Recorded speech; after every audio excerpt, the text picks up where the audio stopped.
যথেষ্ট সংখ্যক গাহৰি সুস্থ হৈ হয় হয় আমি আজি পুৱাৰ পৰা হঠাতে দেখা পাইছোঁ জিলা আয়ুক্তৰ বাসভৱনৰ সন্মুখত সাংবাদিক সন্থাৰ অফিচৰ সন্মুখতে এই এৰিয়াটোত শতাধিক কাউৰী মাটিলৈ বাগৰি পৰিছে।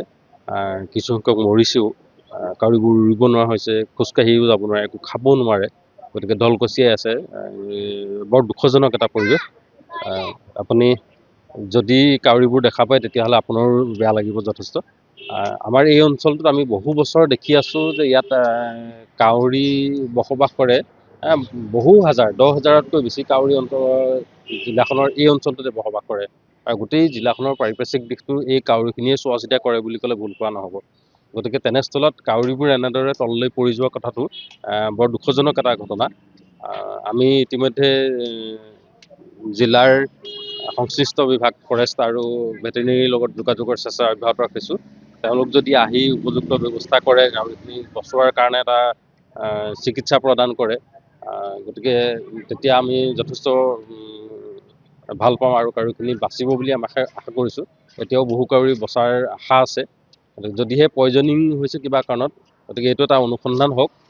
অনুসন্ধানৰ জৰিয়তে পয়জনিং হোৱাৰ ঘটনাটো উদ্ধাৰ কৰি উপযুক্ত ব্যৱস্থা কৰি দোষীক শাস্তি দিয়াৰ এটা ব্যৱস্থা যাতে প্ৰশাসনে কৰে, তাৰ বাবে মই এই চকুতে দাবী উত্থাপন কৰিছোঁ। গোলাঘাটৰ প্ৰশাসনৰ দৃষ্টিগোচৰ হৈছে নে নাই? এতিয়ালৈকেতো আমি গম পোৱা নাই, কিন্তু এটা কথা দেখা পালোঁ, ৰাতিপুৱা যিখিনি কাউৰী প্ৰায় 50টা কাউৰী জিলা আয়ুক্তৰ কাৰ্যালয়ৰ সন্মুখত পৰি আছিলে, এই মাত্ৰ সেই কাউৰীকেইটা নাই। সেই কাউৰীকেইটা ক'লৈ গ'ল? কাউৰীকেইটা কোনো লোকে খাবৰ কাৰণে লৈ গ'ল নে জিলা প্ৰশাসনে এইবোৰ লুকুৱাবৰ কাৰণে কাউৰীকেইটা ক'ৰবালৈ স্থানান্তৰ কৰিলে, এইটো এটা সন্দেহৰ বিষয় হৈছে।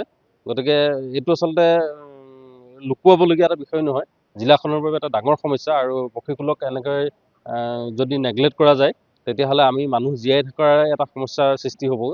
গতিকে টাউনখনৰ পাৰিপাৰ্শ্বিক দিশটো এই চৰাই চিৰিকটিবোৰৰ ওপৰতে ডিপেণ্ড কৰিছে। গতিকে প্ৰশাসনে এইটো যদি সোনকালে ব্যৱস্থা নকৰে তেতিয়াহ'লে জনসাধাৰণৰ স্বাস্থ্যৰ প্ৰতি এটা ভাবুকিস্বৰূপ কথা হ'ব। গতিকে মই আশা কৰিম প্ৰশাসনে খুব সোনকালে, বিশেষকৈ জিলা উপায়ুক্তই নিজৰ বাসভৱনৰ সন্মুখত হোৱা এই ঘটনাটোৰ এটা উপযুক্ত তদন্তৰ যাতে ব্যৱস্থা কৰে।